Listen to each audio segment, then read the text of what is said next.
नमस्कार, मैं स्वतंत्र कुमार और आप सभी का स्वागत करता हूं आपके अपने चैनल शॉर्ट हैंड टीम पर। तो दोस्तों, आज के इस वीडियो में रामधारी सिंह गुप्ता खंड 2 के प्रतिलेखन संख्या 137 की डिक्टेशन को हम लोग लेने वाले हैं। इसे हम दो अलग अलग स्पीड में लेंगे। पहली बार में 90 की स्पीड में, तो दूसरी और आखिरी बार में इसी डिक्टेशन को हम लोग 100 की स्पीड में लेने वाले हैं। लेकिन अगर आपको ये नहीं पता है कि इसे संकेत लिपि में किस प्रकार से लिखा जा सकता है, यानी इस प्रतिलेखन के प्रत्येक शब्द की आउटलाइन क्या होगी, तो आप हमारे शॉर्ट हैंड टीम ऐप को डाउनलोड कर सकते हैं। ऐप का लिंक इसी वीडियो के ठीक नीचे डिस्क्रिप्शन बॉक्स में आपको मिल जाएगा। ऐप को डाउनलोड करके इस प्रतिलेखन के प्रत्येक शब्द की आउटलाइन को आप जान सकते हैं। तो 90 की स्पीड में आपका डिक्टेशन स्टार्ट होगा 5 सेकंड के बाद। तब तक के लिए आप रेडी रहें।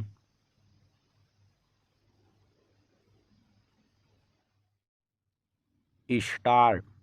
महोदय, भक्ति आंदोलन और भक्ति काव्य की चर्चा में जिस बात को बराबर रेखांकित किया जाता रहा है और जो वस्तुतः हमारी चर्चा का केंद्रीय स्वर बनी है, वह यह कि भक्ति काव्य धर्म और भक्ति की केंद्रीयता के बावजूद महज पूजा पाठ, ध्यान, उपासना और उनके माध्यम से इस लोक के दुखों से मोक्ष पाते हुए परलोक में सुख भोगने का संदेश और प्रेरणा देने वाला काव्य नहीं है। धर्म और भक्ति के आवरण में वह सामाजिक अन्याय के विरोध में और मानवीय न्याय के पक्ष में एक उन्नत मानवीय समाज और एक उन्नत मूल्य व्यवस्था के पक्ष में खड़ा होने वाला और उसके लिए संघर्ष करने वाला काव्य है। ऐसा नहीं है जैसा कि प्रायः ऊपरी तौर पर समझ लिया जाता है कि सामाजिक अन्याय के विरोध में मानवीय न्याय के पक्ष में निर्गुण संतों के स्वर ज़्यादा मुखर हैं और उनमें अधिक ऊष्मा है, जबकि सगुण भक्ति की कविता में परंपरागत सामाजिक संरचना का प्रायः समर्थन हुआ है और उसमें चली आ रही सामाजिक सोच को भी गाढ़ा किया गया है। वस्तुतः भक्ति और अध्यात्म की जमीन पर निर्गुण और सगुण कविता में आलंबन के निर्गुण और सगुण होने के बावजूद दोनों में लगभग समानता ही है। अंतर दिखाई पड़ता है जब ये भक्त कवि अपने समय और समाज पर दृष्टि डालते हैं, उनका चित्रण करते हैं और उन पर अपनी राय देते हैं। जहाँ जरूर ऐसा लगता है कि सगुण भक्तों की तुलना में निर्गुण संतों की सामाजिक अन्याय या चली आ रही सामाजिक संरचना की अमानवीयता के विरोध में वे ज़्यादा मुखर और चिंताशील हैं। परंतु इस निर्णय पर पहुँचने के पहले हमें निर्गुण संतों और सगुण भक्तों की रचनाशीलता से समग्रता में साक्षात्कार करने की, उसे ऊपर ऊपर ही नहीं भीतर तक पढ़ने और सुनने की जरूरत है। पैरा। लोक और शास्त्र से अपने अपने लगाव के चलते क्रमशः निर्गुण और सगुण कविता अपने अपने ढंग से सीमित और सीमाबद्ध जरूर हुई है। बदलते हुए समय ने भी उन पर अपने निशान लगाए हैं।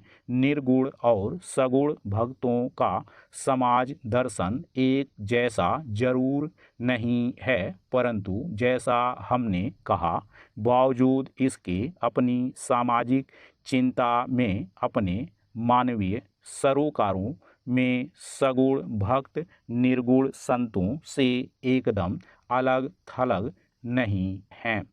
कविता महज विचार की नहीं होती। मनुष्य का इंद्रिय बोध और उसका भाव जगत भी उसका अभिन्न अंग होते हैं। वरन इन्हीं भूमियों पर कविता सही मायने में कविता बनती है और संवेदना के धरातल पर अपनी अस्थायी पहचान बनाती है।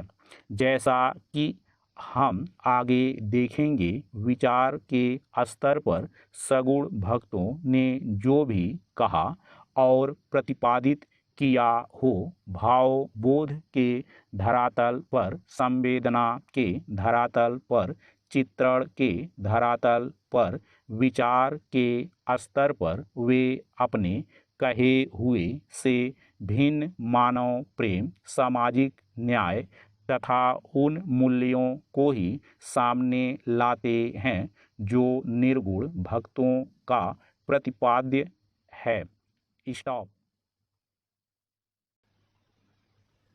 दोस्तों, इसी डिक्टेशन को दूसरी बार में हम लोग 100 की स्पीड में लेंगे और आपका समय स्टार्ट होगा 5 सेकंड के बाद। तब तक के लिए आप रेडी रहें।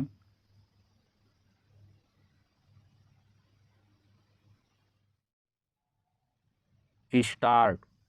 महोदय, भक्ति आंदोलन और भक्ति काव्य की चर्चा में जिस बात को बराबर रेखांकित किया जाता रहा है और जो वस्तुतः हमारी चर्चा का केंद्रीय स्वर बनी है, वह यह कि भक्ति काव्य धर्म और भक्ति की केंद्रीयता के बावजूद महज पूजा पाठ, ध्यान, उपासना और उनके माध्यम से इस लोक के दुखों से मोक्ष पाते हुए परलोक में सुख भोगने का संदेश और प्रेरणा देने वाला काव्य नहीं है। धर्म और भक्ति के आवरण में वह सामाजिक अन्याय के विरोध में और मानवीय न्याय के पक्ष में एक उन्नत मानवीय समाज और एक उन्नत मूल्य व्यवस्था के पक्ष में खड़ा होने वाला और उसके लिए संघर्ष करने वाला काव्य है।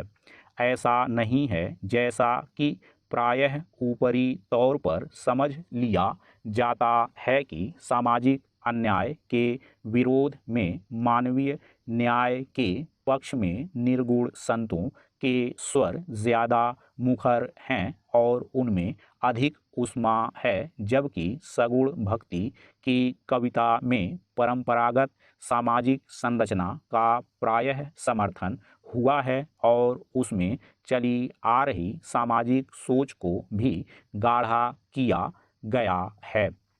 वस्तुतः भक्ति और अध्यात्म की जमीन पर निर्गुण और सगुण कविता में आलंबन के निर्गुण और सगुण होने के बावजूद दोनों में लगभग समानता ही है। अंतर दिखाई पड़ता है जब ये भक्त कवि अपने समय और समाज पर दृष्टि डालते हैं, उनका चित्रण करते हैं और उन पर अपनी राय देते हैं।